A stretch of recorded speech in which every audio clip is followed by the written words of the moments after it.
Hey everyone, welcome to the main event. It is Thursday, June 15th, 2023. Beautiful day outside. Hope everyone's having a great day yourselves. If it's the middle of the afternoon somewhere in North America, or if it's in the middle to late evening in Europe and the UK. Thanks for joining us today. Today is Thursday. Yeah, that's right. And it's been one of those weeks where it's like I haven't been in tune with what day it is. You ever have those weeks, or at least one of those days? Like Wednesday, I thought it was Thursday for most of the day. And I actually ordered something on Amazon thinking it would be here today, and it's not coming till tomorrow. Anyway, it was just one of those things where it's just like, really? Anyway, thanks for joining us. If you are new to the channel, don't know who I am or what I'm doing behind this microphone or in front of this camera, my name is Joe Tillman. I am sometimes referred to as the original hair transplant mentor. And this is the hair transplant channel.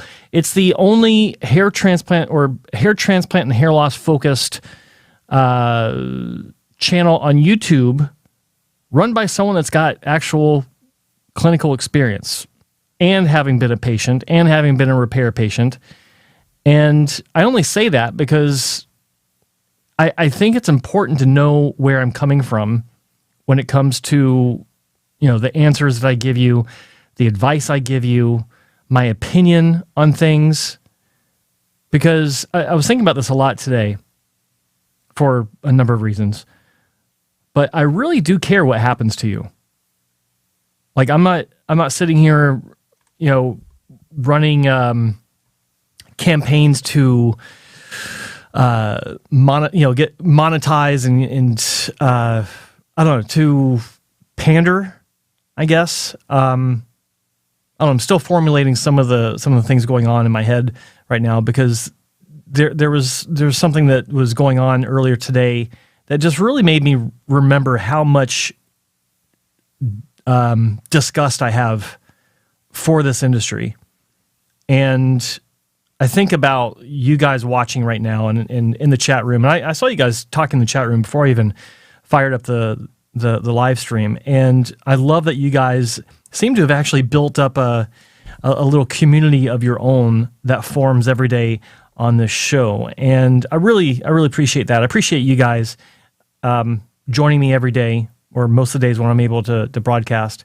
And I'm still formulating some thoughts about today and how I feel about things. But it's just one of those days where I'm reflecting on what's important in my day-to-day when it comes to, what I do here on YouTube, what I do on Instagram or on my website, things like that.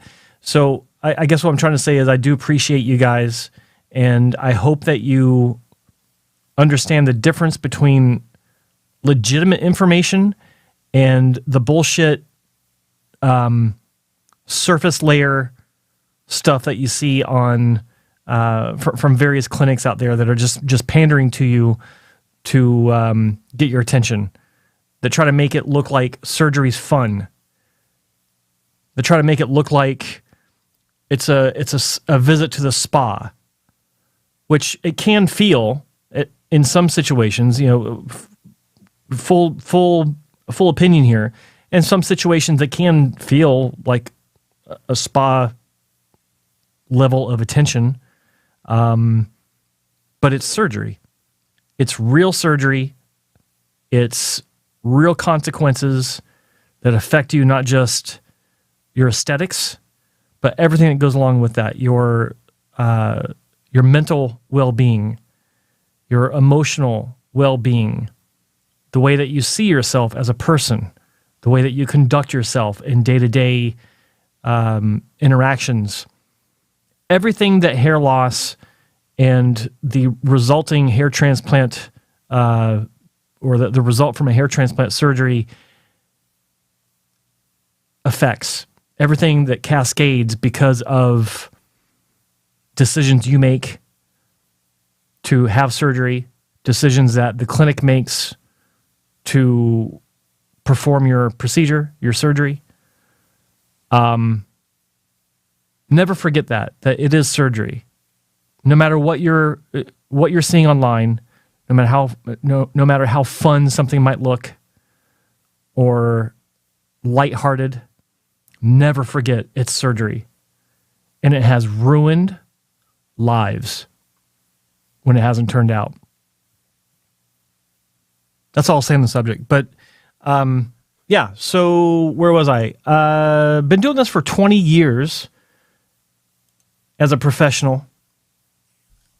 Started out as a repair patient and started working in the clinic that saved my future. Can't say saved my life because I wasn't suicidal, but saved my future and helped to set the course for my life.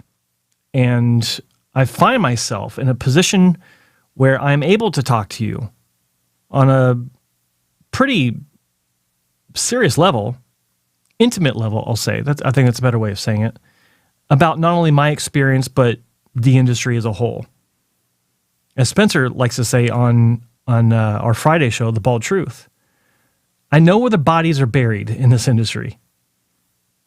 I've seen it all. Well, I think I have sometimes, and then and then I'm shaken back into reality where I haven't seen everything occasionally, and it keeps moving up one notch of absolute ridiculousness when I do find something that I haven't seen before. So if you can't tell, I'm kind of teetering on really exploding right now because of some things that are happening in the industry, but I'm going to keep my cool. You might see something in the future. I don't know. But I thought I'd share that. But anyway, this is a call-in show, and I am here to answer your questions about hair loss and hair restoration surgery. The number is 1-833-563-4247. It is toll-free in North America and worldwide using the calling app of your choice, such as Skype or whatever else is out there. I don't even know what else is out there for a free calling app. I know there's probably a bunch. Actually, no, there's a bunch on that you can get on like the App Store or Google apps and iOS apps and stuff like that. You can get calling apps, and a lot of people use them. But yeah, I'm here to answer your questions. So if I don't get any phone calls, I will be wrapping this up early. Yesterday was a fantastic show, and I appreciate everyone tuning in and hitting the likes and making comments and taking part in the chat room. As always, we had some fantastic calls, including Dr. John Cole, hair transplant mentor, Dr. John Cole. He was calling from his Georgia clinic, and he had some great insights and information about PRP and topical finasteride. If you didn't tune in yesterday, I do suggest you check out yesterday's episode. I believe he called in the second half of the show, which was after 4 p.m. Pacific time. So go at least 1 hour in, and then somewhere in there. I haven't done the timestamps yet, and I also want to, speaking of timestamps or chapters, I want to give a big thank you to Milk Drinker. I love the nicknames in the chat room. He asked some really good questions, but I want to thank him personally right here on the show for helping out with chapters. For at least 2 episodes of the main event, he has gone through and created a chapter list that he's put down in the comments section, which I then copy and pasted into the description to create the chapters. And I thought that was very kind of him, very thoughtful, and I do appreciate you. Thank you very much for doing that. I would love to do it myself, and I have done it on occasion, and I would love to be able to do it, but it's just, as you know, it's time consuming. And once I'm done with the show, I don't want to be, I don't want to watch the show again right after I just did it. I got stuff to do. And so anyway, I just want to publicly thank you, Milk Drinker. I'll call you MD for doing that. That was really kind. All right, first call. Hey, you're on the main event. What's your name and where are you calling from? Hey, Joe, it's Karen from Hair Boutique calling from Dallas, Texas. Hello, Karen from Hair Boutique in Dallas, Texas. How are you, girl? Hey, and a shout out to Milk Drinker. He asked me if I'd call in today, and I didn't really have a good question, but now I do. Well, there you go. Last time I called, thank you, Milk Drinker. Last time I called on Monday, I was telling you about my partner and his hair and the question about, whether he should be taking the generic Propecia, Yes. finasteride, et cetera. And so after, you gave me all that great information, he went ahead and filled out a request with Dr. Yecker because we live about 20 minutes from his office. Oh, nice. And they responded very quickly. He had asked if he could have a virtual appointment because he's been taking, Propecia for 20 years. He's in really great health. Works out every day, super healthy. He doesn't want a hair transplant. He just wants the medication. He wants to just maintain his hair a la Spencer. He's of the Spencer school. And they said no, that he needed to call and make an appointment to physically come into the office. And he's not opposed to that. It's not that far from where we live.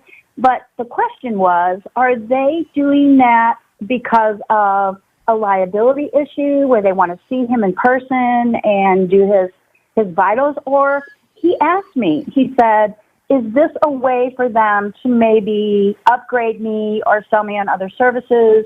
Like, he's not interested in a transplant. He would never do PRP because he hates needles. Yeah. He just really wants the medication. And yesterday, I'm sorry if I'm talking too fast and excited. No worries. Yesterday, when you were talking about to Dr. Cole, which, by the way, the show yesterday was amazing. Thank you. Dr. Cole talked about a formula that he had made, or maybe you mentioned it, which is a topical, which is supposed to be really great. And that, or maybe Dr. Yecker, am I saying his name right? Yecker? Is it Dr. Yecker? It's Yecker. It's Yecker. Yecker? Okay. Yeah. That he has a formula. So I was telling Michael, that's his name, hey, he also has a topical, and maybe you want to talk to him about that as well as the oral, and see what happens. Because his hair is, in fact, Milk Drinker was teasing me, but he has really good donor hair. He just has the diffuse thinning on top, and he even still has a little bit of temple point. So, he said, oh, well, why do they want me to come in? And so then the question for me, because I'm suspicious and paranoid after listening to you and Joe, you and Spencer for all these years, is it a ploy to get the patient in there and try to sell them other things, or is it a liability issue? Well, I can't say, I don't know if it's a liability issue or not. I can say that I don't think it's to sell other services. Look, I like Dr. Yeager a lot, and I know his consultant, his main consultant as well. I don't know if you spoke to Blake, but they are very thorough. Dr. Yeager is one of the more thorough doctors that I know in this industry, as far as making sure that the patient understands everything there is to understand about whatever product or service that they're looking for. So if you're local, I understand this mindset. For instance, when I was working as a consultant in clinic, there's the option for online consultation or in-house consultation. Every once in a while, a local patient would submit the online consultation request. And our position was, that's great, thank you for your interest, but you're local, we'd prefer that you come in so that we can have a better understanding of your case, so that we know for sure what it is exactly that you need. Because when you compare in-house versus virtual, there's no contest. Like, virtual is there as the lowest common denominator if you're not in the area. But if you're in the area, it makes every bit of sense to take the drive down and have the consultation, because you will get an education. No matter how long he's been taking it, no matter what kind of understanding that Michael has about hair loss and his situation, he's probably going to learn something, but they want to make sure that he knows everything before they sign off on it if he's local. It's more of an opportunity for them to be able to say, yeah, we gave them the most comprehensive education possible to this patient before they committed to, X, Y, or Z, whatever it may be, in your case, medication. So yeah, it makes a lot of sense.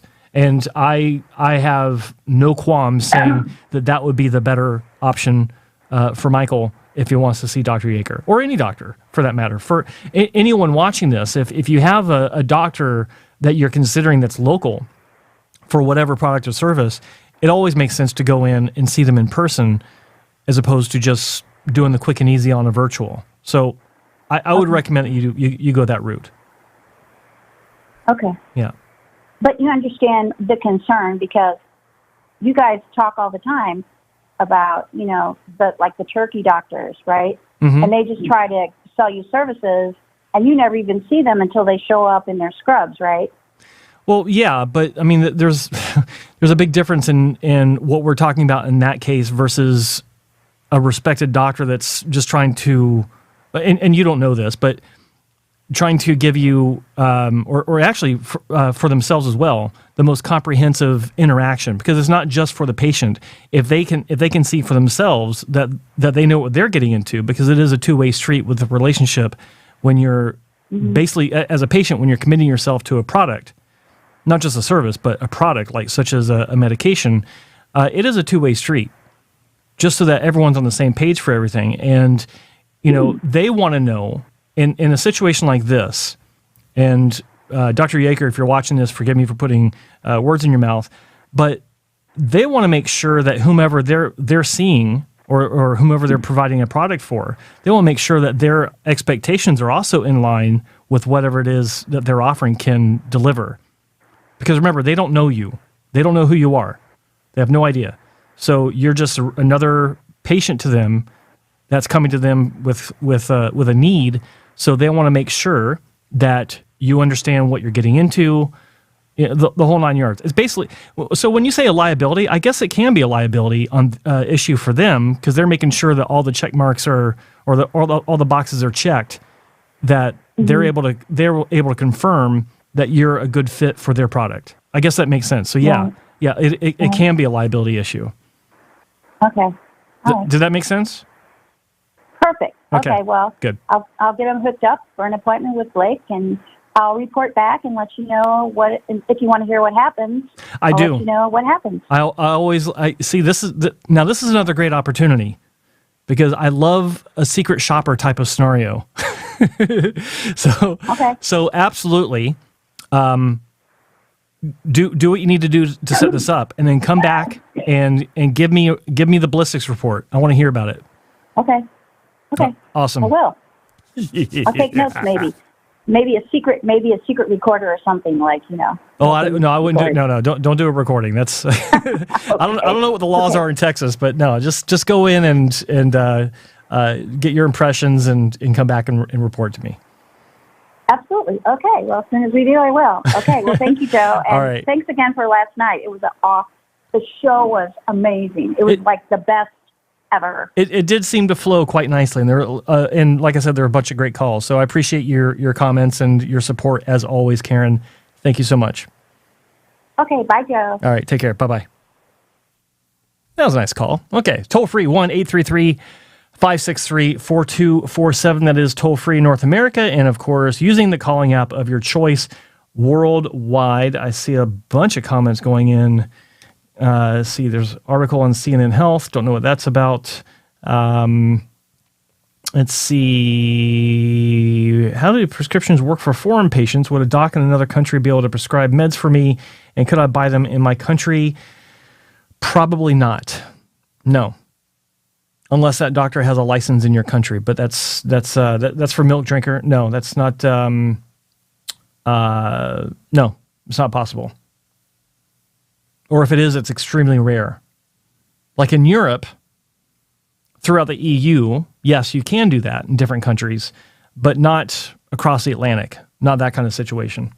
And you can't do it in North America either. You can't usually, there are extenuating circumstances, but you can't write a prescription for someone in the States and they go to Canada to fill it and vice versa. There are extenuating circumstances, but for most people, that's not possible. And with Mexico as well. So, see, any other questions? Nope. Let's see, looking through here. For those that are listening, I'm just looking at, scrolling through here, the chat room, see if there's any questions. FSK, Joe, are you still on OnlyFans? Can't find your profile anymore. No, I was getting too popular. No longer there. Let's see. Joe's Clubhouse. That's funny. I like that. Okay, I don't see any questions. Lots of great discussions between you guys. I really love seeing that. Now there were some questions I think at the beginning of the chat, but I don't see them. That's okay. All right, but yeah, like I said, it is a call-in show. And let's see, Sergey in the chat room. What do you think will be the market share of FUT in 10 years? Good question. I think strip surgery will still be around, because some of the people that are performing it today are young enough to where they'll still be around in 10 years. Unless there's something really bizarre that happens, I think that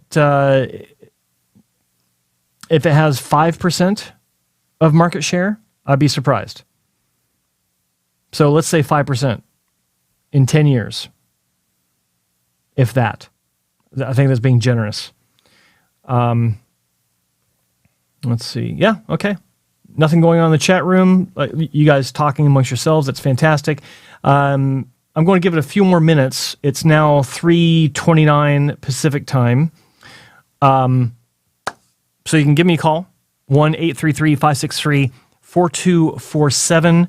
I will answer your questions. In the meantime, just after the show, if you're watching the live stream now, or if you are watching the replay, go to my YouTube channel, to the homepage, and then click on the community tab, and I have a poll set up. And I'd like for you don't need to make comments, but I'd like for you to read the question and answer the poll with one of the two answers. They're conflicting answers, so it's one or the other. Let me know what you think about that. By voting, by giving your vote on either answer. Hair Boutique, you already did the poll. I appreciate that. Thank you. Because I'm very curious about what you guys think of the question that I pose in the community section of my YouTube channel. So I'll just leave it at that. Still waiting for another call. I am going to shut down. It is now 3:30. I'm going to give it one more minute. Hair Loss Cure 2020 in the chat room says, Olix, 2 names for product might be because one is the drug undergoing trials and the other is a cosmeceutical. Their CEO mentioned pursuit of cosmeceutical in a press release. Yes. That's good info, because we did a show a little bit about Olix yesterday. Let's see. Dave A. Hey, Joe, have you heard about clascaterone added to topical hair compounds? Do I have any thoughts on that? Clascaterone. I don't believe so. Maybe. I'm not sure. I don't think so. I don't think I've heard of that. It sounds like something else, maybe. I don't know. I'll have to look into it, but I don't think I've heard of it. So I don't really have any thoughts on that. Milk Drinker, how do I get a script for Dutasteride? Do I have to go to a doc in my country? Most likely, yes. Or, I know you're in Europe. I don't know where, but in some countries, there may be some sort of agreement. Like I said, in the EU, you can usually... I'm pretty sure this is the case. You can get a prescription in one country and fill it in another, as long as it's a member country. Not 100% sure on that. Hey, you're on the main event. What's your name and where are you calling from? And please turn down your speaker. Hey, how you doing? This is James from Delaware. James, how are you, buddy? Good. Wonderful. I was, chiming in on yesterday's show. Very good. Oh, thank you. Dr. Cole is always delightful. He is. He is. Absolutely. So I'm starting to do research for my crown. Okay. And there's not a lot of information out there specifically for crown surgery. I've been looking at, when I got my last surgery done, 2,500 grafts FUE, I researched sagittal incisions and coronal incisions, and the different density projections that they may give off, which is wonderful. But when it comes to the crown, they don't, there's not a lot of research in regards to the angulation and how a lot of doctors, or, physicians or surgeons or assistants go about creating an image of density, a look of density. Now, I've looked at many different videos of foreign clinics, domestic clinics. One of the things that I did notice is that with the crown, with certain clinics, they'll continue the bridge pattern all the way to the crown. Other clinics would go with the swirl pattern. Now, in regards to addressing the swirl pattern, I'm not familiar with the terminology or even the certain techniques that they use, or the names of it. So in your opinion, having the skill set that you do, having the amount of surgeries, and working in the clinic, what would you suggest me researching density for the crown to go for my third surgery when I do get it? Are there any takes that I should be looking into in regards to obtaining density? One other thing, I was also weighing BHT versus another, pulling from the scalp. And what I was thinking was going for BHT with a scalp mixture just for density. And I was thinking BHT from the beard to the crown is one of the things that I've researched. So with that being said, what's your take? Well, let's go to the first question. The things that you need to be looking at when you're researching crown reconstruction is, first off, instead of looking at clinics, you need to look at crowns, meaning you need to look for yourself at how crowns grow. Look at people on the street. Look at the direction of how hair grows in the crown. And you'll notice well over 90% of the people that you'll see will have in their crown a whorl pattern. It's spelled WHORL, whorl pattern, or a spiral, if you will. Okay. And it's almost like a vortex, where the very center of that vortex is the tightest as far as the rotation goes. And then as the vortex radiates outward toward either side of the scalp, and then towards the bottom and the front of the scalp, that rotation becomes looser. And eventually, a lot of people don't know, a lot of doctors don't even realize this, which is shocking to me. But eventually that whorl pattern, that vortex, actually rotates out into the rest of the scalp. All the hair on your head emanates and grows in the pattern of that whorl. Wow. Over 90% of people will have that rotation in a clockwise direction. That's why. Okay. That's why. You guys are getting some truth dropped on you that you've never heard before. That's why, for most people, the hair on the left side of the scalp above the ear grows not just down, but also somewhat forward, while the hair on the right-hand side of the scalp above the ear grows somewhat down and backward.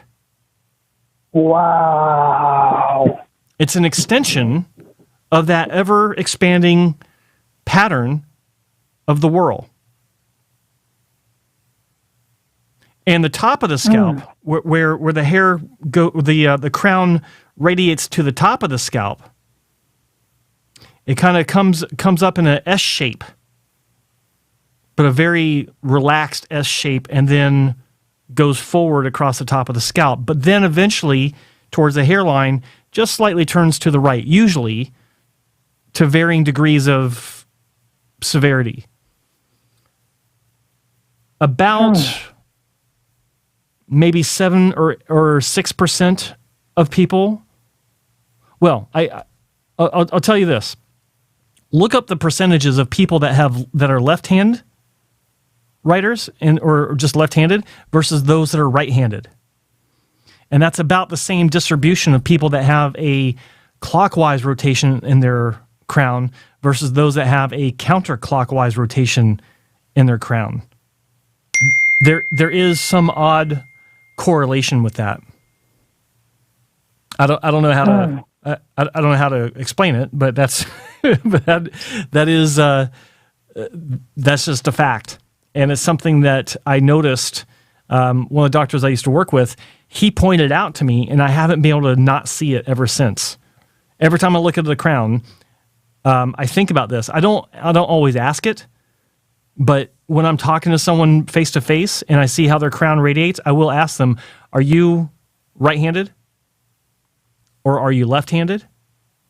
And if their rotation pattern is counterclockwise, I'll just tell them or ask them, "You're left-handed, aren't you?" And they're like, "Yeah, how'd you know?" And then here's another killer for you.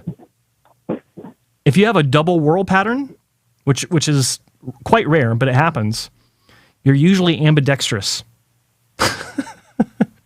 Wow. How's that for a shocker?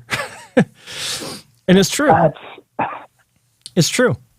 Like I test this out. Every time I meet someone that has a double whorl pattern, every single time they've been ambidextrous. That's amazing. And I can't explain why. It just is what it is. But anyway, I digress. So you need to look to see the rotation pattern of hair.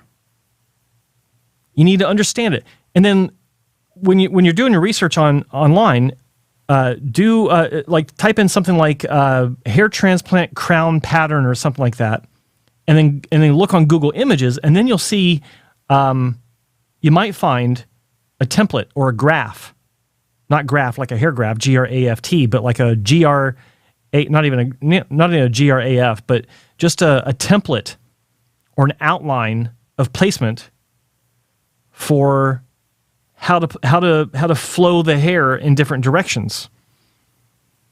And the one that's most commonly found is pretty much the same design that Dr. Wong came up with when he first presented the template to share with other doctors. Okay. So to get to your specific question about density, that's the last thing you need to look at. Because all the talk about density in crowns is kind of silly, if you ask me.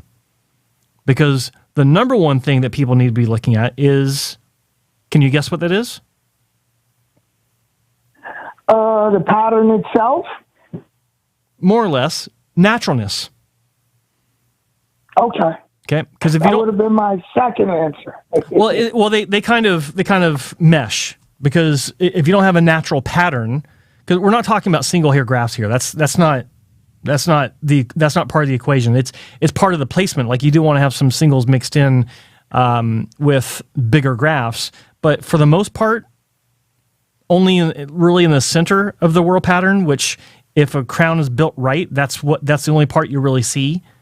Because even on people with a full head of hair, the center of that whorl pattern, which is usually just off center to the right-hand side, again, depending on the direction that it flows, it's like a real tiny bald spot.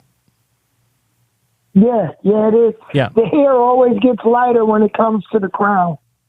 Well, right there in that center point, yes. Because it has to start someplace, and because of the rotation of the growth, that whorl pattern that starting point is a small void. Okay. But here's the thing. Density does matter, but not so much as it does for the hairline. What matters more is that you have just enough density for coverage. Because in a crown, let's back up. So if you look at the top of a scalp and you look at a clinic that knows how to give good coverage, what you'll see in is the crown. No, I'm talking about the top of the scalp. Okay, I'm creating an example here for you to latch onto.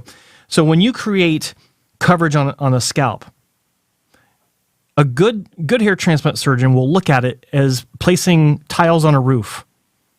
You want there to be some overlap. Okay. So you want the space to be enough to where one can lay over that there's density, but you don't want it to be so far apart where one can't cover at least part of the other that's in front of it as it lays down, because all the hairs are laying down at a pretty good, a fairly flat angle to the top of the scalp, because that also creates coverage. If everything's vertical, then that's not coverage. That's actually regressing backward away from the goal of coverage, because when everything's looking, standing at vertical, you can see in between all the grafts. You want them to lay down fairly flat, not too flat, but fairly flat to where they're covering each other in those gaps in between, right? So that's pretty easy to do on top of a scalp. You're just putting them, in like the tiles of a roof, one in front of the other, right, just off center from the one behind it, and just off center from the one behind that, alternating. But in the crown, it's not so easy to do that, because the graft in front of the behind the one that you're placing, that's going off into a different direction, and you're trying to carry that direction around. But that means that the one that you're placing has to be going into a slightly different direction than the one behind it to maintain that rotation. Okay. So you have to understand how to get the one behind it to cover part of the one in front of it, even though they're kind of going in slightly different directions. Does that make sense? Yeah, a lot of sense.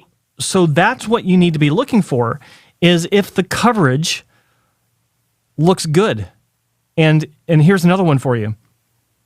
The better the coverage, the better the illusion of density. Okay. Right? So that's what you need to look for. It's not actual density, it's actual coverage, which creates the look of density. That's what you want to look for. So when you're looking at doctors and what they offer for crown reconstruction, ignore the details of, well, we use coronal angle grafting or lateral slit technique, or we use sapphire this, or we use a machine for that, or it doesn't matter. Because as I've said for years, the tool is only as good as the hand that wields it. One punch or one incision-making device like a needle can be just as good as a flat blade in someone else's hands. It's just how they are accustomed to the tools that they feel good with and what they can do with them. I used to be a big believer in one technique because the results were undeniable with that technique. But what I learned through my career, and this is before I started working on my own, I realized actually it doesn't matter so much. I was a big, I would preach. I would preach about this technique, and it's still, I still believe in it, but it's not the only way to approach. There's more than one way to skin a cat, as they say. Meow. What? Is there a specific name of a type of incision that's particular to the crown, as opposed to the incisions that are made across the bridge? No, because I noticed. No, the bridge. You can go in straight angles. As long as the dimension or the angulation between like 90 or lower than that, that'll create the density.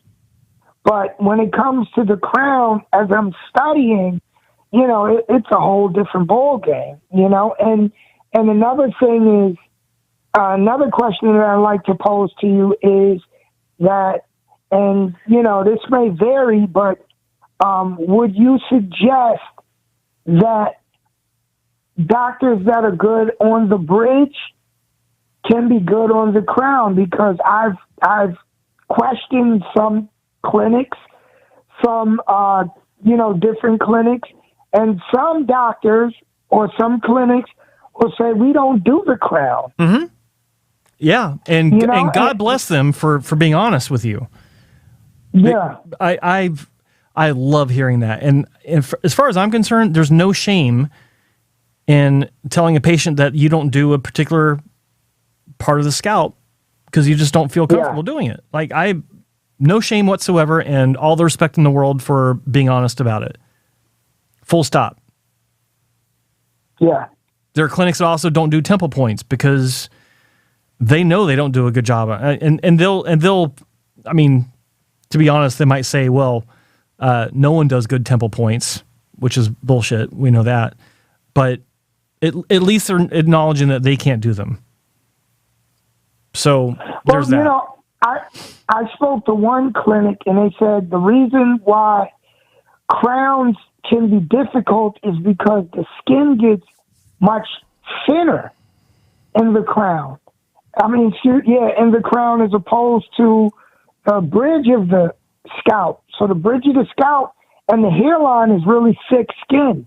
But when it comes to, the skin thins out around the crown and, the depth of the punch or the incision, as well as angulation, can be very tricky. Mm-hmm. One of the things also that I looked into is that the crown can cyst and actually have more, bumps because of the thinness of the skin, as well as the crown doesn't get as much blood as the rest of the head. Where the thicker skin is, that's where the most blood, accumulates. But the crown, from what I've researched, doesn't get as much blood. So when incisions are made and when grafts are, put in the crown, the survival rate can be different from the bridge of the head as well as anywhere else where the skin is thicker on the scalp.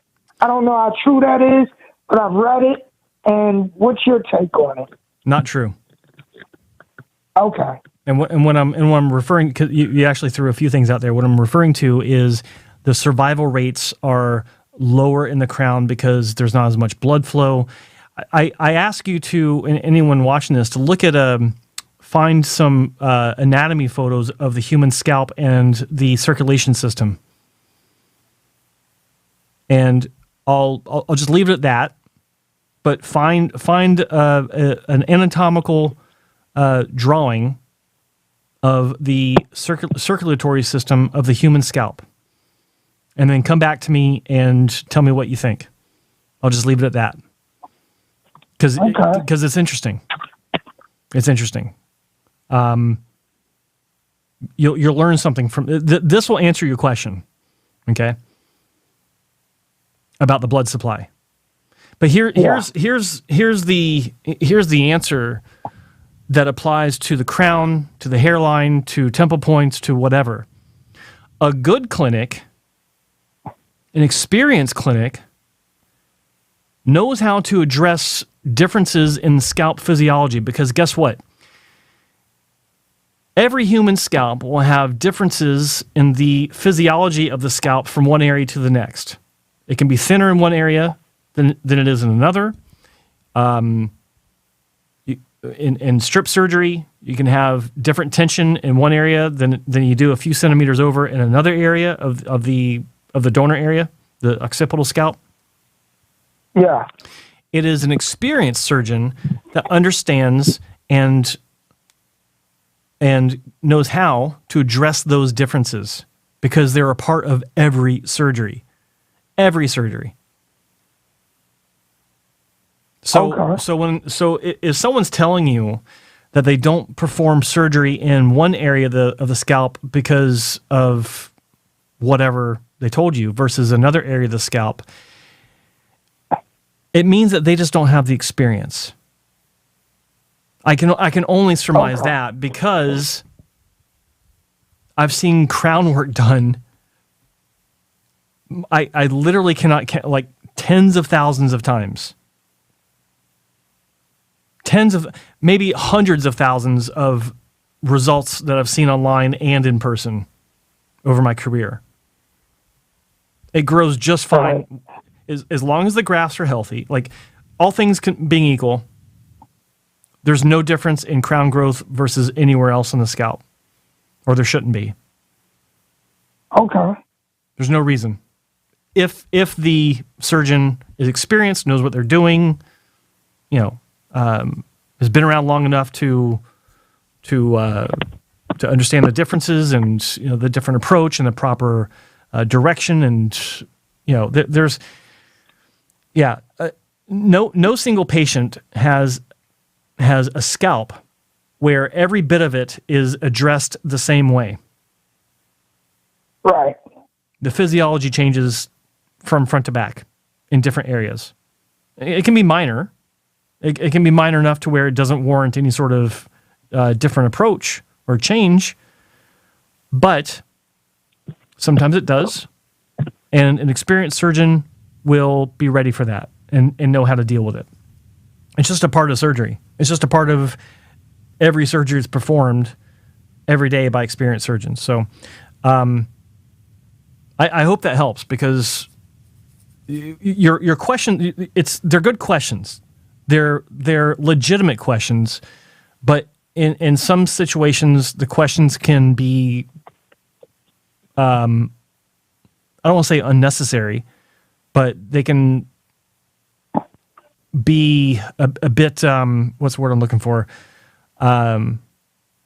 Overreaching. Like you don't need, like, as far as the density goes, you don't need to worry about the density as long as the density is enough for the coverage to be appropriate, and then it turns around and actually makes it look like better density. Like they have to be close enough together so that one can cover over the other in whatever pattern you're creating, but you don't have to have density like where everything's right up next to each other, like you want in the hairline, if that makes sense. So those are the things to look at. I get it. And that was going to be another question of mine. I was watching, a few videos, and I seen some work where, they show like these mega sessions, and the density looked wonderful, but there was no whirl pattern. Mm-hmm. And, so that's one of the things that I'm concerned with in my research when I get my neck surgery for just the crown. And one other thing is also, I decided to not go with a major session and get much smaller sessions to address smaller areas for circulatory issues. I was more concerned with graft survival, and how does the graft survive? It needs blood. Mm-hmm. Well, if the graft spacing as well as the amount of grafts are sufficient enough, then all of the grafts should survive fairly decently and get the blood supply that they need, get the nutrients that they need. Mm-hmm. In my opinion, breaking my surgeries up into smaller sessions, addressing just specific areas like the bridge and hairline, and then going into the crown, and then eventually I'll probably do temples, but temples are going to be just temples. You know what I mean? Like, in my opinion, breaking it up in smaller sessions is better because circulatory issues and also just that natural look. When I equate naturalness with survival, and survival comes from the grafts being able to get the nutrients that they need. I don't know if that, I don't fault you for your approach. I commend you for being safe. Any follower of my channel knows that I stress safety, staying in your comfort zone. But here's to address your comment about the whorl pattern, and then I'll let you go for more callers. If you are seeing results from clinics where you don't see the whorl pattern, then why are you considering that clinic, or are you considering that clinic? There's a very well-known doctor in Europe. I won't name who he is. I actually like the guy. I consider him to be. We're not friends, but I mean, every time we see each other, we are friendly. We do have history together. He's never been a hair transplant mentor doctor, just to make sure that there's no speculation on that part. But I've known him for probably 15 years, and he has a very good reputation. But when he builds crowns, he doesn't build whorl patterns. He cheats. Nice. And he cheats by continuing the placement for the top, that type of pattern down into the crown. And he may change the angle off a little bit to where the hair in the crown area is kind of pointing towards, say, the left part line. But he doesn't recreate the actual whorl pattern, and it does create better and stronger coverage. It does allow for more density, but it doesn't allow for every hairstyle that one would have the option for had the grafts been placed in the position that Mother Nature would have put them. So, do a lot of people notice this? Honestly, I've never heard anyone say one way or the other. Right. But, right. Most of his patients are in Europe, not in the States or in English-speaking online outlets. So I don't know. Maybe some people have noticed. Maybe. Well, what I imagine is people have their hairstyles that they try, and they're like, it doesn't quite look the way I want it to. It's kind of difficult to style. Okay, well, I'll find a different style, and they just move on. It's fine. Right. I mean, if they're happy, they're happy. But it's something I noticed. I was kind of shocked, and at the same time, I was kind of like, okay, that sneaky son of a bitch. Wow. All right, I see what he did there. I gotcha. I see it. And so that's one way some clinics might be getting around that. Their lack of ability to properly mimic nature in the crown with the whorl pattern. And they may have even just decided, you know what, I think this is better. It's a shortcut to get better coverage with fewer grafts, because it would take fewer grafts to get strong coverage in the crown using this approach. I'm not a fan of it. I think that Mother Nature knows best, and if you can mimic that, like, it's hard enough to mimic what is laid out in front of you as a pattern. Like, it blows my mind. It's like the pattern's right in front of you. Why can't you just follow that pattern? But a lot of doctors insist on fucking that up. I don't get it. It is what it is. So it is your duty, my friend, to look for these patterns that you want to have recreated, and talk to clinics and ask them. Better yet, just let them talk. Ask about the crowns. What's their approach, and just let them talk. If they don't mention the whorl pattern, then move on. Like, they have to mention the whorl pattern, or maybe not that word, the swirl pattern, the rotation pattern, whatever. As long as it indicates some sort of rotation in how the hair grows in the crown, you know what they're talking about. They're talking about the whorl pattern. Yeah. Okay?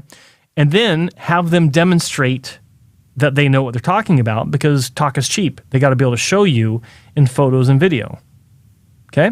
Well, you know, what's interesting, and I'm going to jump off the line after this, there has been, in all of my research, I've called your show, I've called, you know, The Bold Truth on Fridays. Yep. And I've been researching for 7 years since my first transplant. Mm-hmm. I've learned a bunch. And in that 7 years, because while I was researching for this last surgery, I also began the research for the crown. Mm-hmm. In 7 years, Yep. several videos, there has been only one doctor, and he's one of your members. I'm not going to say his name, but he's the only doctor that I have seen in his videos actually demonstrate the pattern and do the drawing for the world pattern. And Okay. and one of the things, you know, that has struck me is, you know, the reasoning for me breaking my surgeries down is because it's sort of like a car. This is the way I'm approaching the surgeries. You know, with a car, you get a check engine light. You go to the muffler shop to get the muffler done. You go to the tire shop to get the tires done. Mm-hmm. I go to the bridge people to get the bridge done. I'm going to a crown person to get the crown done. And then I'll go to temple people to get the temples done. And if it's a BHT, I want to go to the BHT surgeons that know how to do BHT. So that's my reasoning for breaking it down in different sections. I don't know. I mean, what is your thoughts real quick on, you know, would you recommend, you know, if a doctor is really good with the crown, and this may be rhetorical, would you recommend breaking it down? Okay, go to the crown doctor and go to a bridge doctor, and, you know, or is it that you find one, and if they can do everything one-stop shop, get it all done with that particular surgeon, knowing that a lot of surgeons don't like going behind other surgeons. But, You know, I mean, what's your take real quick? That is a great question. And I'll tell you how a lot of doctors think.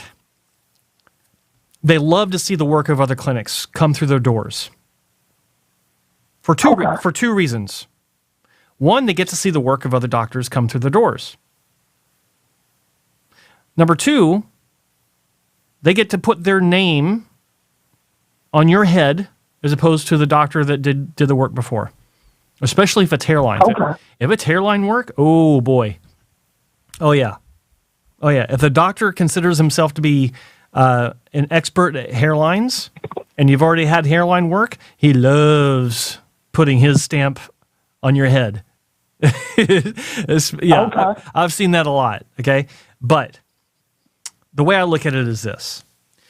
If you are a patient that has multiple areas of need for surgical hair restoration, all the caveats, you know, you've done your research, you understand the chances, blah, blah, blah, and you find a clinic that is good enough for your needs for whatever, they should be good enough for all of your needs, because it means that they have experience, vast experience with surgical hair restoration. I don't subscribe to the idea, like, let's go back to Dr. Wong, okay? My doctor. Mm-hmm. He's, you know, he got known for his crown reconstruction. Okay. The Wong whirl is what his crown work was referred to as online for many years. And it wasn't like, there's nothing wrong with that, because he was probably the first great crown doctor as far as his recognition among patients and his peers. But he's also a phenomenal temple point doctor. He's a phenomenal hairline doctor. He's a phenomenal, coverage doctor. And he would be recognized for this at different points, but he was always known as the crown doctor, the Wong whirl. And I felt that he did not get the recognition that he deserved for these other areas of the scalp that he is so good at. Same thing with, say, Dr. Cole. Dr. Cole is known for extremely natural hairlines. Very good hair, like super, super natural. He does damn good crown work. Look in the video I made about him. Awesome crown work. Like I've always thought that he does fantastic crown work. And of course he can do, everything else. He can do hairlines, temples, coverage, you name it. I understand your thought process, and it makes a lot of sense. It really does. But when it comes to hair restoration, I think that if you find a clinic that's good enough to do your surgery once, they should be good enough to do your surgery the second and third time if you so need that much attention. And it's really tough finding a good clinic that you feel comfortable with, that you feel good coming back to for that second and or third surgery. So I think that when you start piecemealing your approach and you start breaking it down by sections on which clinic will be best with this or which clinic will be better with that, I think you're setting yourself up for a higher probability of disappointment. That's just my feeling on it. Like, it could work out fine. I'm sure it would work out fine. In many cases, I know patients that have jumped around from clinic to clinic, and it worked out okay, but I don't think that's the right way to do it. That's just my feeling on it. You find one clinic and you stick with them if they're doing right by you. However,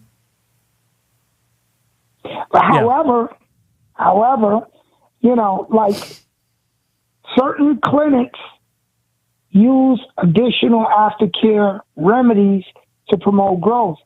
So Dr. Ken Anderson uses or can use HBO, whereas Dr. John Cole uses or can use PRP with higher platelet-rich plasma levels, or he creates his own. James, here's how I feel about post-op care products and methodologies. I have nothing against them at all. But if a surgery is done right, there's no need for them. And so, some of my doctors may not like, I know some of my doctors don't like me saying this, but solid surgery doesn't need help. I agree with that. I agree with that strongly. Good surgery is good surgery, and it should stand on its own because it's good surgery. Grafts are healthy. Grafts are dissected properly. Incisions are done the right way. Grafts are placed safely. They're not crushed. There's no compression. There's no transection through the microscope or through extraction process, whatever it may be. Good surgery should stand on its own. It's not to say that PRP or exosomes or Formula X, whatever, doesn't help. That it doesn't, maybe you get growth at 3 months as opposed to 5 months. But if you're going to get the growth anyway, does it really make that much of a difference to you as a patient if you get the same result after 12 months?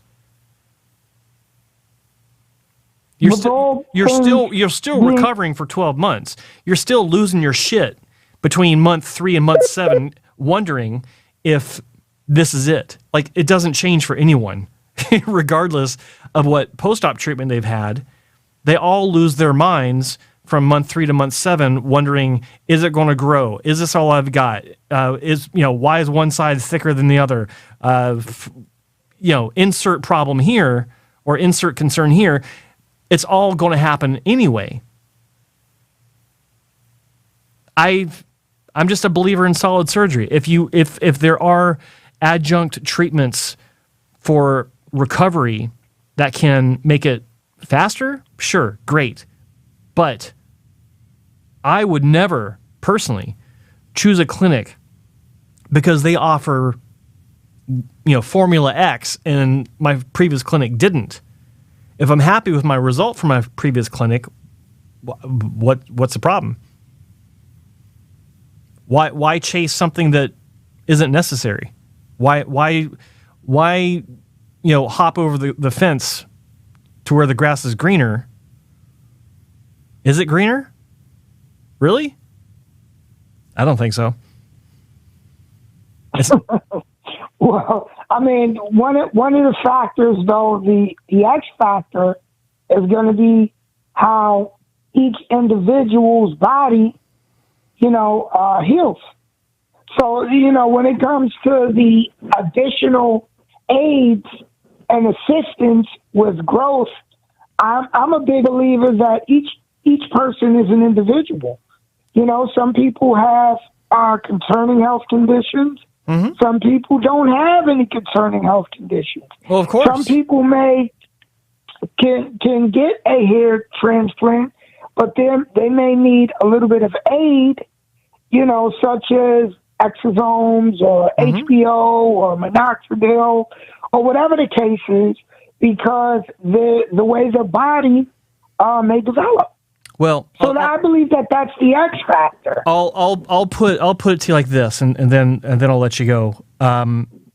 If you have a health problem going into hair transplant surgery, one that you know about, then maybe you should deal with the health problem first before you have a hair transplant.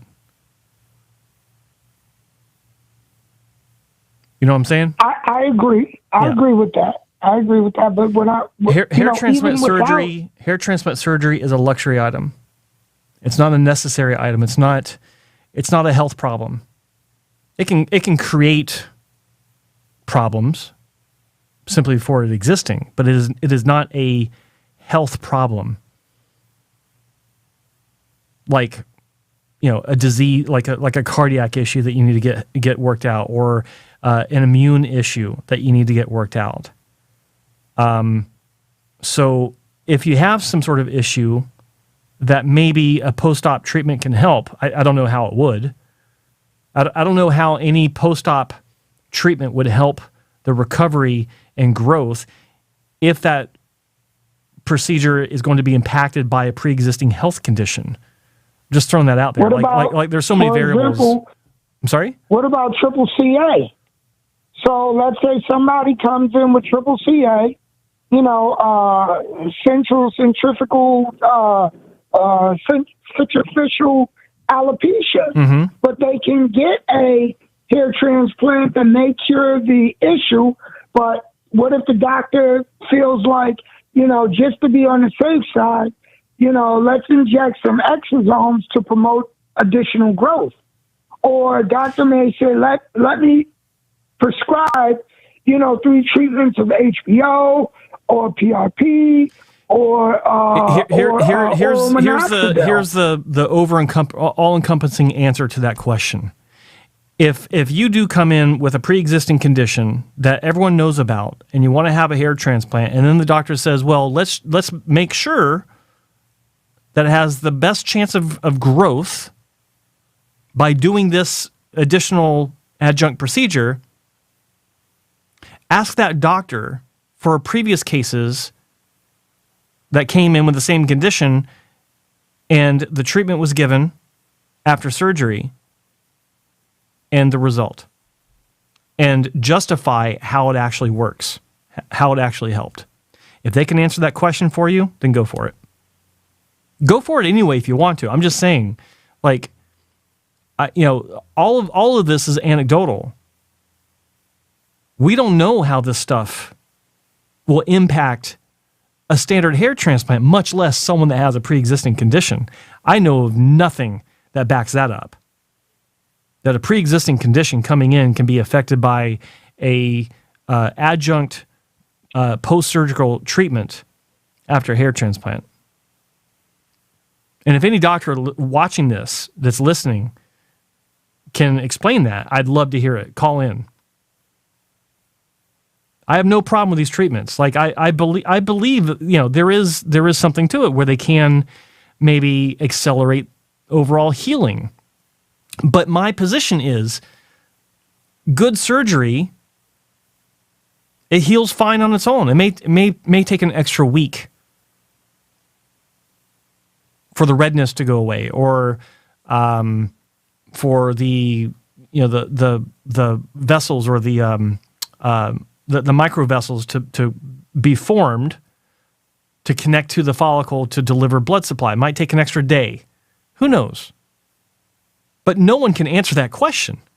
They can say, well, in my practice, I notice a trend of early growth compared to before I started offering this treatment. That's fine. I don't question that. But what does it mean in the end for the patient? That's my point. Does it actually make a difference for the patient to where they can say, especially one that's never had surgery before, oh, I feel like it helped. How the fuck do you know? You have no clue if it helped. The only clue you have is if the doctor told you it did, because you have nothing to compare it to. Or if you're comparing it, you might be comparing it to people online. See, I look at this from a very pragmatic lens. It can help, but is it necessary to help? Does that make sense? I just think that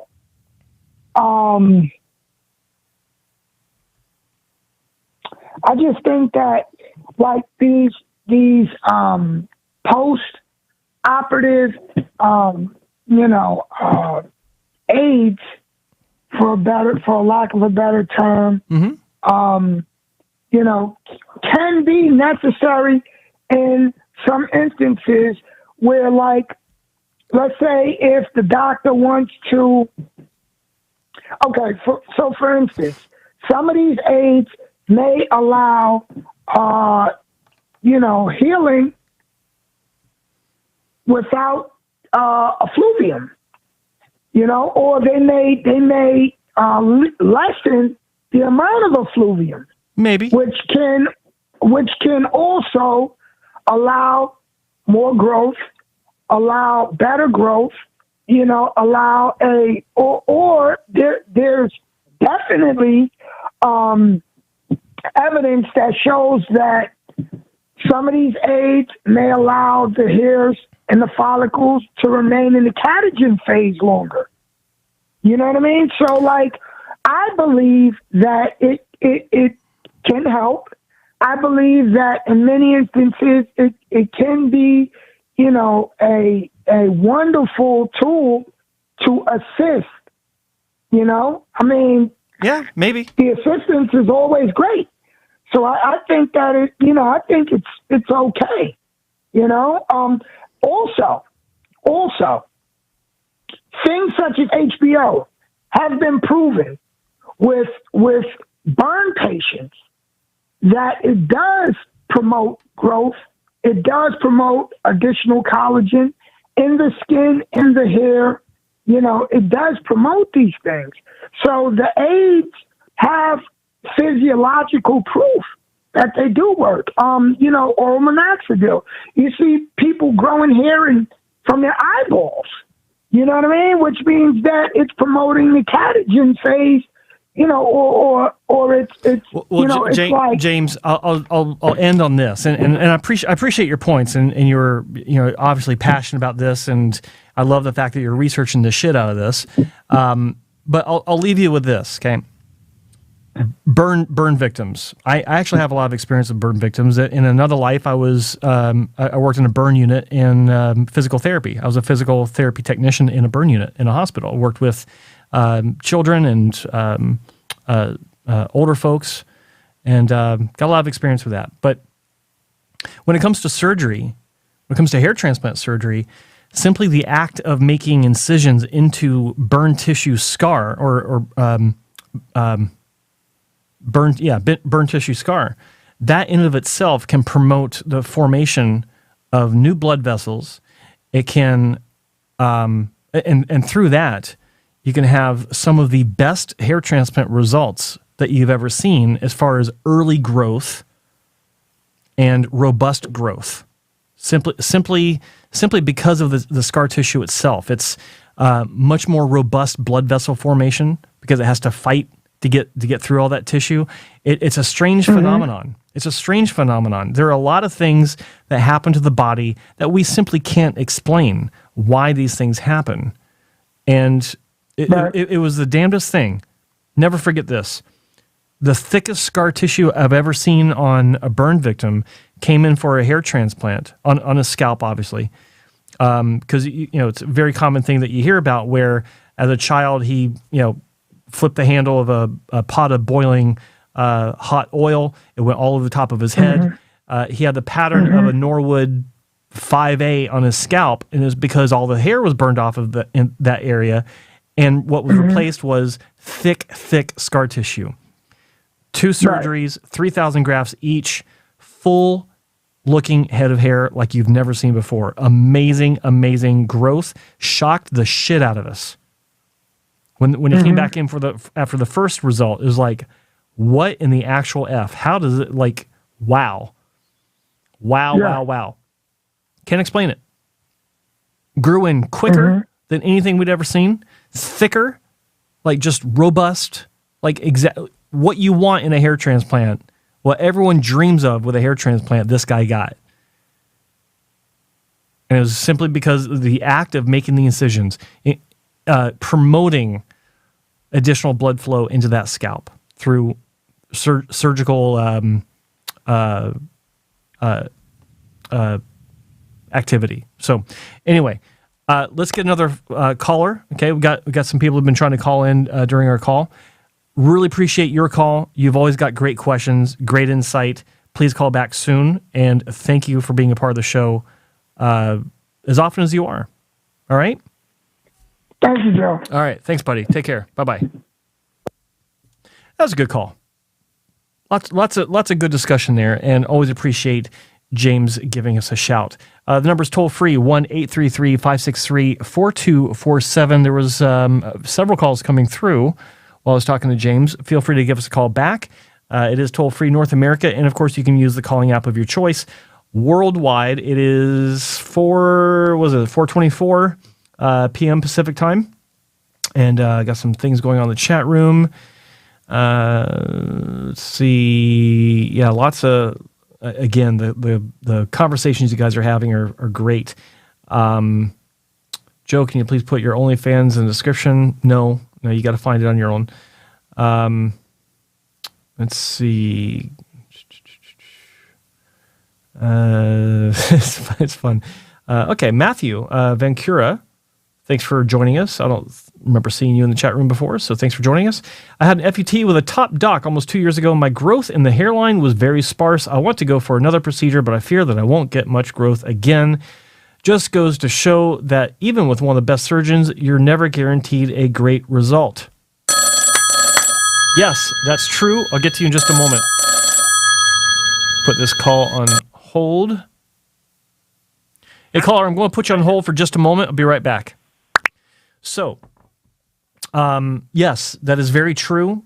There is no guarantee with any surgery of any kind, really. But we're talking about hair restoration surgery. There's no guarantee. And that's why my very first hair transplant class series, or the very first video of my hair transplant class series, the very first thing I say is don't get a hair transplant. And I said that because of the fact that it's not guaranteed. And if you're not willing to accept that reality, then don't get a hair transplant. If you are willing to accept that reality, then, due diligence, education, blah, blah, blah, go in, understanding the realities, and let the cards fall where they may. And that's what happened with you. And I'm sorry to hear that. I never like hearing about hair transplant results that don't work out. Never like hearing that. But your concern is valid.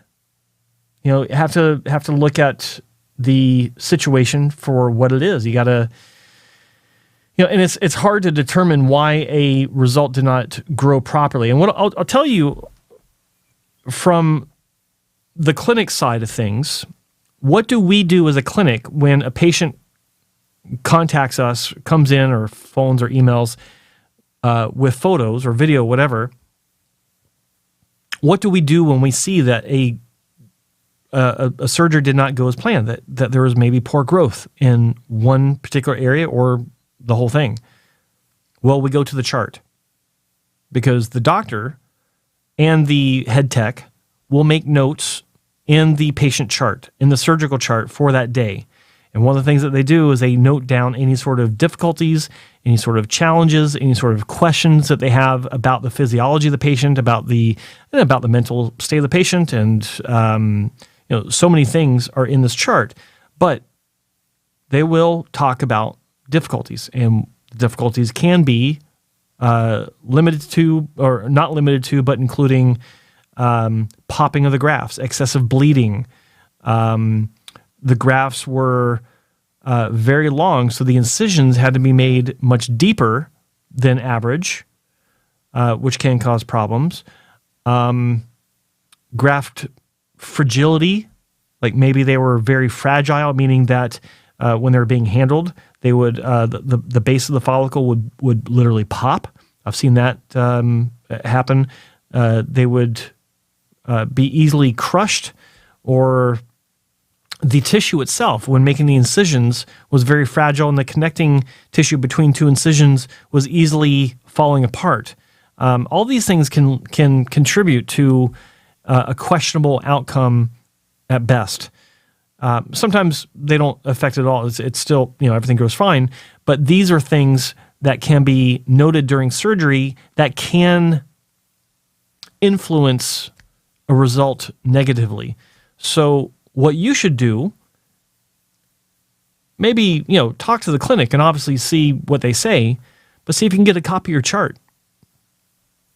Should be your right. You should be able to have access to it and see if they made any notes about your actual procedure, so that you can rule out, if there's something they noticed, then that issue might be avoided for a subsequent procedure in that same area. Potentially. That's what happens on the back end when a clinic is approached by a patient that has a bad result or bad growth. It's not always conveyed to the patient. They might say, sorry, they make a good faith effort to work things out and to help you out, but they might not always talk about the challenges that they experienced, especially if they told you after surgery that everything was fine. That's just the truth of the industry, people. That's one of the reasons why I have it's the hate part of my love-hate relationship with this industry that I work in. So anyway, I hope that helps. I hope that helps you to understand what happens. But it also, to address what you're saying, you're afraid to go through your second one.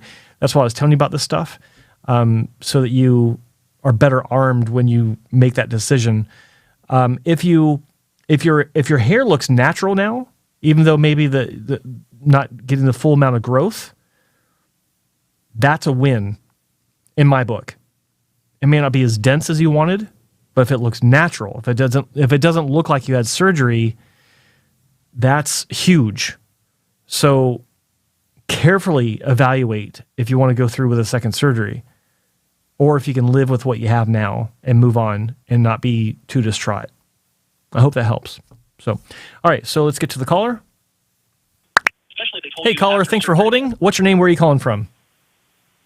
Hey, my name's Bill, calling from Washington, D.C. Hello, Bill from Washington, D.C. How you doing, my friend? I'm okay. How are you? Good. What's going on? What can I help you with?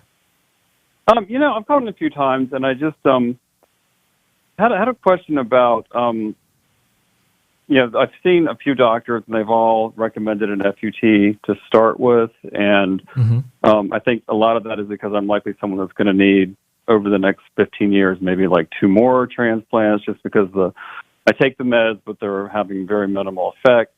Stop right there. Okay. Evaluate, please.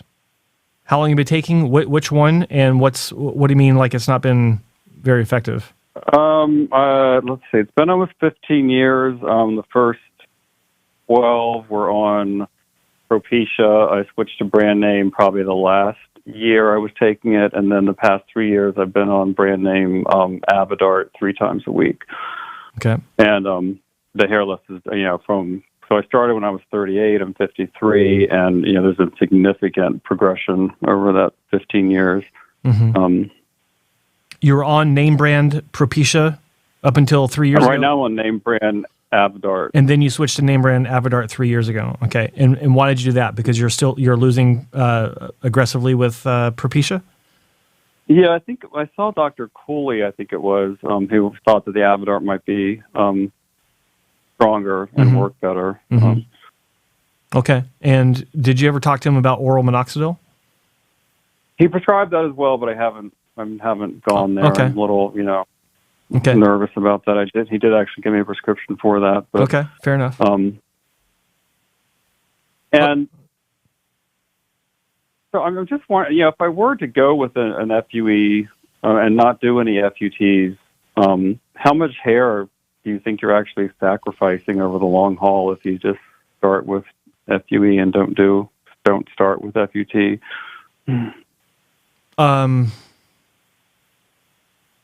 Good question. You're asking if you That's don't. The reason sorry, so you're asking if you don't start with FUT, to get.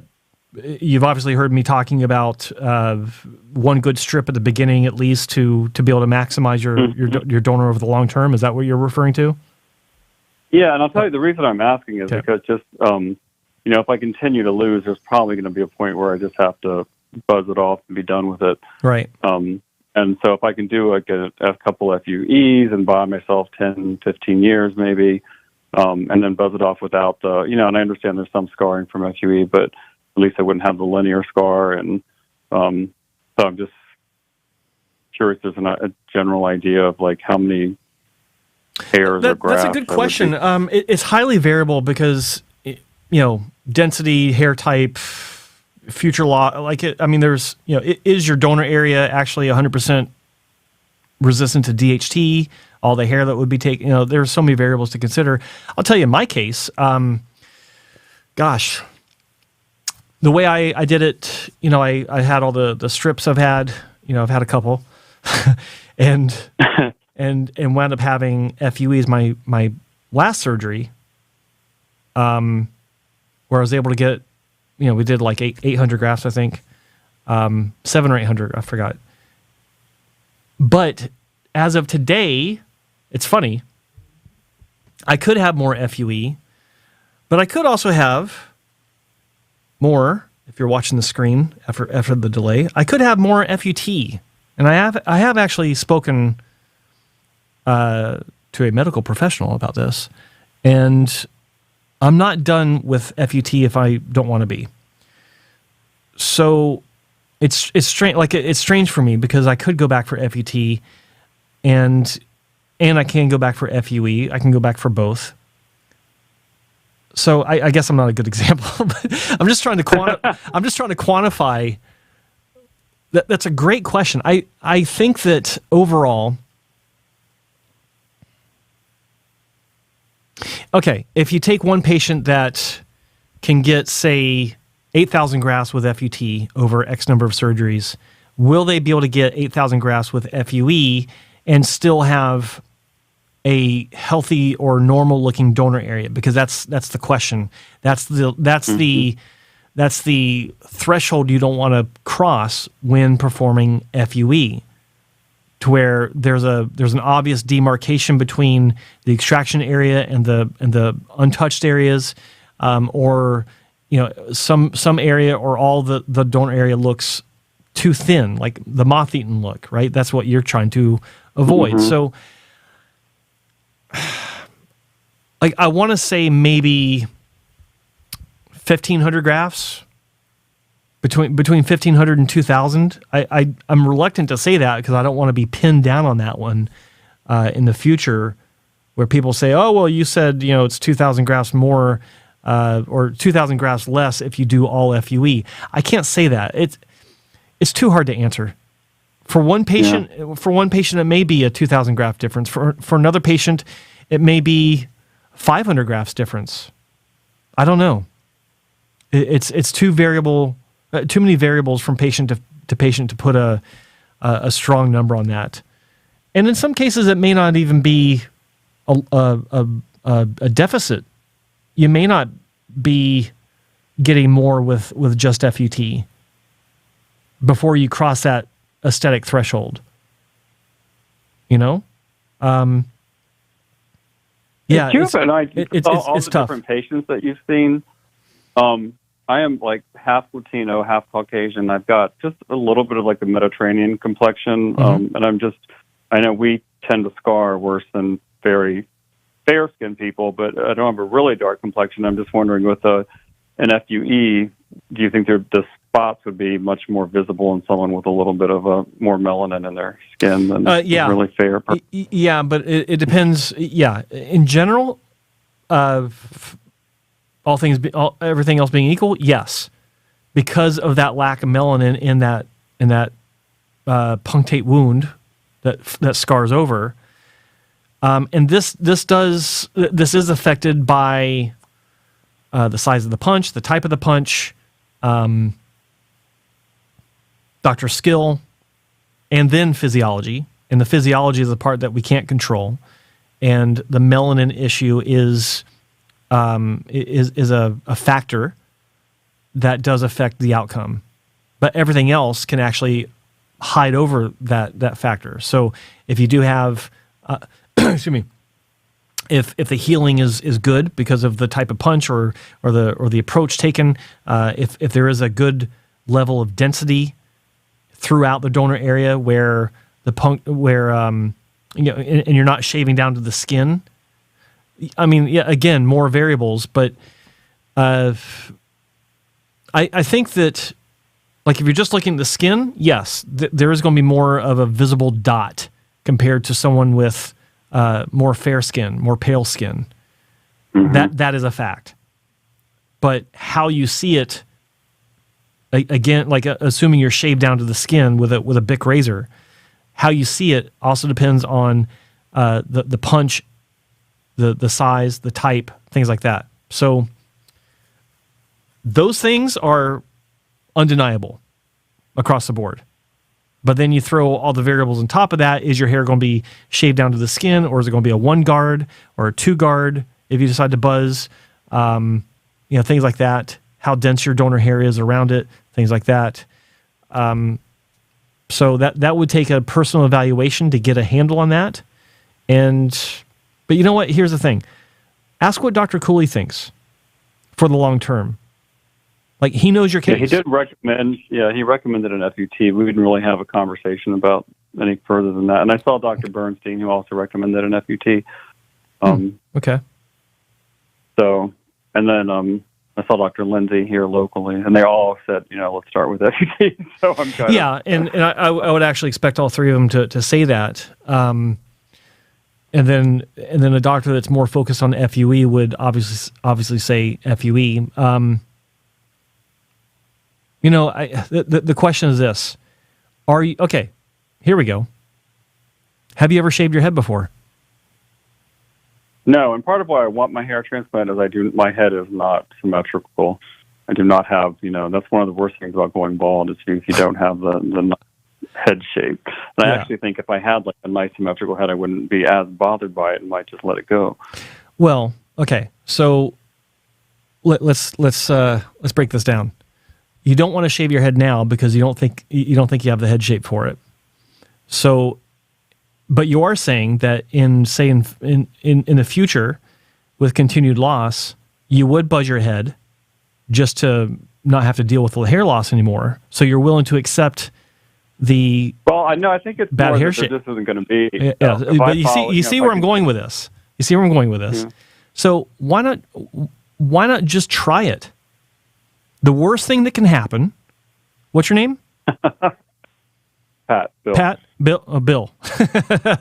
Bill. Bill. The worst thing that can happen is your hair grows back, and you decide, okay, I don't think I do want to buzz my head anymore. I do want to go for the hair transplant. Whichever route you decide to take, and fight like hell to keep my hair surgically. Yeah, I just think eventually there's just not going to be enough hair to even do it with transplants anymore at the rate it's going. And I get that. I totally get that. And so I think the best thing for you is try to shave your head first to see if you can handle it. Try it for a month. because 3 months from now, no one's going to give a shit. No one's going to remember. You will. You're like, God. Yeah, there is a sense of, I mean, definitely. It was funny 'cause you had shared that comedian, and he had the one thing about, I can't come, it's windy out. And that's my life right now. Yeah. To be free of Boy, that. when he said that, when he said that, I was like, this mother effer, he gets it. He's legit. Mm-hmm. He's totally legit now in my eyes. I love that about that. I just had dinner with friends on a patio, and I just had a cap shoved in my pocket just in case. If it gets windy, you gotta have it. And it's just the idea. And so there is definite sense of freedom of just being, just forget it, buzz it off, you're done with it. And I'm telling you, I've done that. Like, when I've had my surgeries, I've never had a problem. Like, I was actually thinking about shaving my head today. Just for shits and giggles, just because I do like it. Mm-hmm. I do like it. And in fact, when I shave my head really short, or my head, when I shave my hair really short, my donor scar is damn difficult to see. And it's like, well, why not? I don't know. We'll see. It's summer. I like having my hair, but also like buzzing it really short. It's really fun. So, in your case, Bill from Washington, D.C., just try it. There's nothing to lose. Mm-hmm. Nothing to lose. Everything to gain, such as knowledge and experience. I'm telling you, dude, because once you do it, you'll know, okay, this sucks. I don't like this. I don't want to wind up like this, which means that you will fight like hell to keep your hair medically, trying to find anything and everything. Don't have a hair in fact, Bill, don't have a hair transplant until you can find something that will stabilize your loss or at least greatly slow it. Yeah. Because think about this. You told me at the beginning of this call, I'm looking at 2 or 3 hair transplants, but I feel like in 15 years I won't be able to maintain what I've got, and I'll probably just buzz it. Is that what he said? Yeah. Those are your words. True, yeah. Mm-hmm. Why do you want to go through the bullshit of 3 surgeries potentially for 15 years of questionable results? And what I mean by questionable is, okay, it grew in, super happy, but you're going to be shitting yourself every morning wondering if you lost more hair and looking in the mirror because you just told me you're not stabilized with your medication. That's torture. Yeah, and the thing, too, it's 15 years, but in 3 of those years, or, because each transplant's a year, so those 3 of those years are going to be out of the 15 years, 4.5 years of that is waiting for your hair to grow in. What kind of life is that? Right, Right. And make no mistake, in 15 years, you'll be 68 years old. Ouch, that hurt. Sorry. I'm the same age as you, so in 15 years, you'll be 68. You will still care about your hair. Oh, yeah. Okay. No, if you had in my 20s, I would have thought of 50. Who cares? But exactly. I've heard that more times than I can count. But I've also worked with more 68-year-olds and 78-year-olds than I can count, and they all want they're like, I don't want to lose my hair. I want more hair. So that's a fact. All right. So imagine the crushing feeling that you'll have when you're 68 years old. You've got your 3 hair transplants under your belt, and you need a 4th one. And there's no hair left to move around. And there's no more hair. Exactly. Bill, from Washington, D.C., do not get a hair transplant. I have spoken. Okay. This is the way. And the thing is, I've been batting this around for over 10 years, and I've yet to pull the trigger, so I could be calling in 10 years. And there you go. So. You've been waiting. You've been thinking about it for 10 years. You've yet to pull the trigger. Bill, you're not going to pull the trigger. Don't have a hair transplant. Right. Like one of the doctors I saw is retired. I don't know if you remember Dr. Vogel in Baltimore or Owens Mills. I mean, I've been at this so long. He's the first guy I saw. He's not even in practice anymore. Old school. Yeah, I get it. Look, and all the doctors you've talked to, like obviously Dr. Cooley, I love the man to death. He's fantastic at what he does. He is superbly knowledgeable. Dr. Bernstein, obviously, you spoke to Dr. Lindsay. you are in a position where, yeah, you could have a great surgery. You could have 3 great surgeries. But I think that talking this through, I think you know what to do and what not to do. Yeah, not always the news you want, but yeah. I know. But you know what? Here's the thing. It's freeing to know that it's not the best thing for you. It should be freeing. Yeah. Like I don't know. Like, how do you feel right now? Let's talk this through. How do you feel right now about what I just told you? Don't have a hair transplant. I mean, I've been like, it's kind of just on the 50 side of the 50-50 thing I've been on anyway. But, I would, we don't want to lose our hair. It sucks. Yeah. But does this present a bit more clarity for your situation? Yeah, I mean, talking each step through. Yeah.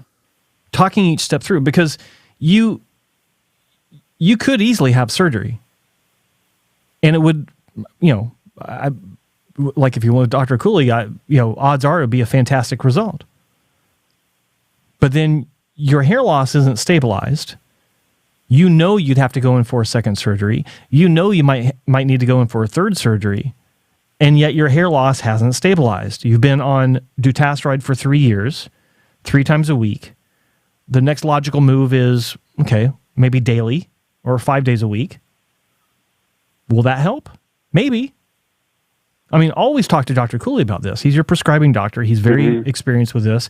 Maybe talk to him about, your concerns with oral minoxidil. Weigh that consideration of adding that to your regimen.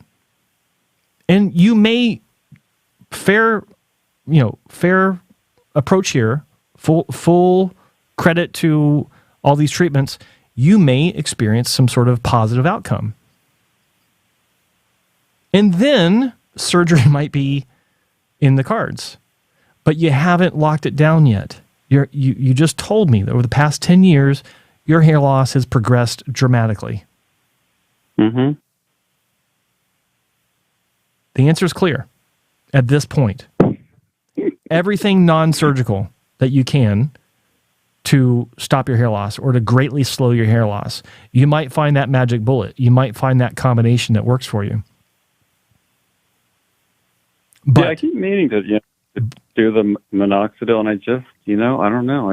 I know. I get it. I'm in the same boat, my friend. I could have it. I could have it by the end of the day today. Like it's like I could call up and have a prescription already. Like before I go to bed tonight, I could have my supply.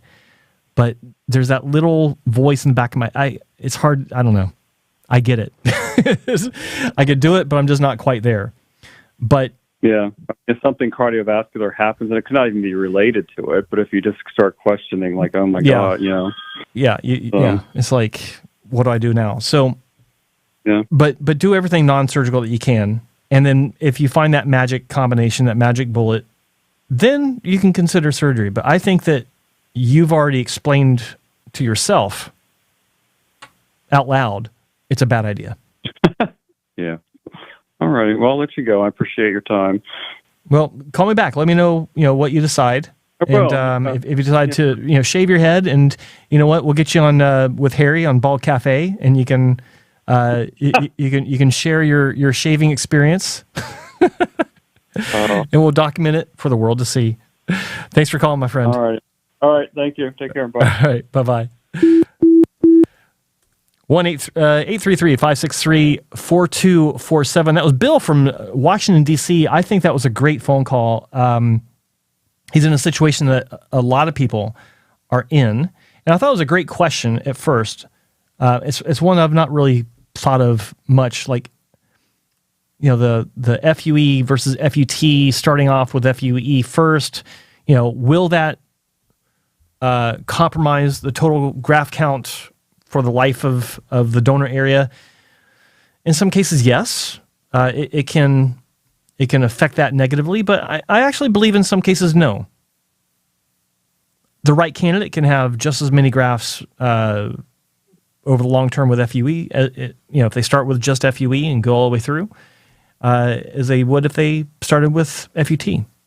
So it's a tough question to answer, especially since I don't know anything about his case. But I'm glad that we talked, because his case is like a lot of what you're dealing with, you, the listener or the viewer, where the answer is actually in front of you. Don't have surgery until you actually get this thing locked down. Because if you can't get it locked down, then you are not only committed, and he even said himself that he expects to be buzzing his head in 15 years, but after 3 hair transplants. Don't get a hair transplant. So, next caller. It is almost 5 o'clock. Got time for one more call. The number's toll free, 1-833-563-4247.